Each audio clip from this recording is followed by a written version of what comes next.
So ayan mga kadrama-rama, alam ko pong inaabangan nyo po no, yung next na mangyayari po dito sa Abot Kamay na Pangarap dahil sobrang nakakatins na nga po no. Dahil nga po sa pinapakita talaga ni Director ngayon dito sa Abot Kamay na Pangarap no, every episode talaga na nakikita natin dahil alam naman po natin kung anong nangyayari ngayon no. Dahil nga po talaga itong si Moira ay kinidnap nga po talaga ni Doc Carlos at saka itong si Doc Carlos talaga ay nakalive po talaga nung mga panahon na yon, talagang napaamin talaga ni Doc Carlos talaga itong si Moira talaga no, na siya talaga yung mastermind ng pagkawala talaga ni Don Pepe ng mga panahon na yun. At saka sa totoo lang talaga, totoo naman talaga na siya talaga yung mastermind.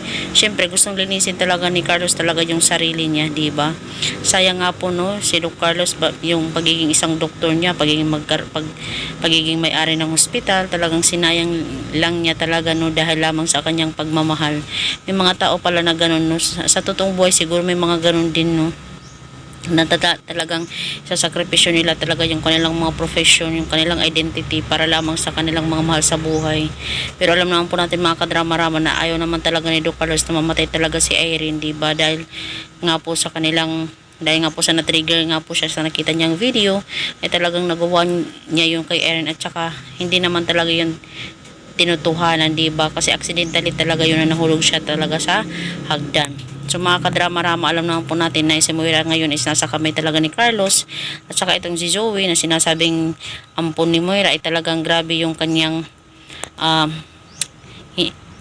hinagpis or sobra talagang sasaktan dito si Zoe dahil nga po andun talaga siya sa poder ng kanyang ama, diba? Hindi naman lang niya matulungan yung kanyang nanay na kinilala talaga na si Moira doon sa kanyang tatay na totoo biologically. Kaya itong si Zoe, sasabihin niya possible dito kay Justin na Justin, tulungan mo si ma'am, siya ang tunay mong ina, hindi si Giselle.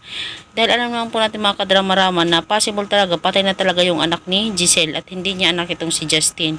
Dahil itong si Justin ay ginagamit lamang po talaga ni Eric at possible talaga na nagkarelasyon talaga itong si Eric at saka si Moira noon. Kasi bakit biglaan naman yung pagpunta ni Eric, di ba, bago siya pumunta ng USA, pumunta siya doon kay Moira na parang matagal na silang magkakilala, di ba? Alam naman po natin mga kadrama na maraming mga twist itong si Director na possible ito yung mangyari, di ba? Pero sige lang po mga kadrama-rama, tingnan lang po natin talaga no kung ano talaga yung mga pasabog talaga ni Director dito sa Abot Kamay na Pangarap. Yung iba nababagot na nga po talaga sa panonood ng Abot Kamay na Pangarap dahil nga po sa pabalik-balik na lang, 'di ba? Dapat tatapusin na, pero maraming mga rules or mga karakter yung pumapasok dito sa Abot Kamay na Pangarap. Kaya itong si Justin talagang hindi niya talaga magagawang tulungan talaga si Moira kahit sabihin pang siya yung tunay niyang ina dahil hindi siya lumaki sa kanyang poder, diba? Tsaka alam naman po natin na hindi rin maganda yung pinapakitang influence ni Moira kung anak man niya itong si Justin at saka ampun daw niya itong si Zoe. Pero tingnan na lang po natin dahil marami din nagsasabi na ganun talaga yung twist ni Director dito. Para humaba na naman yung story. Charot.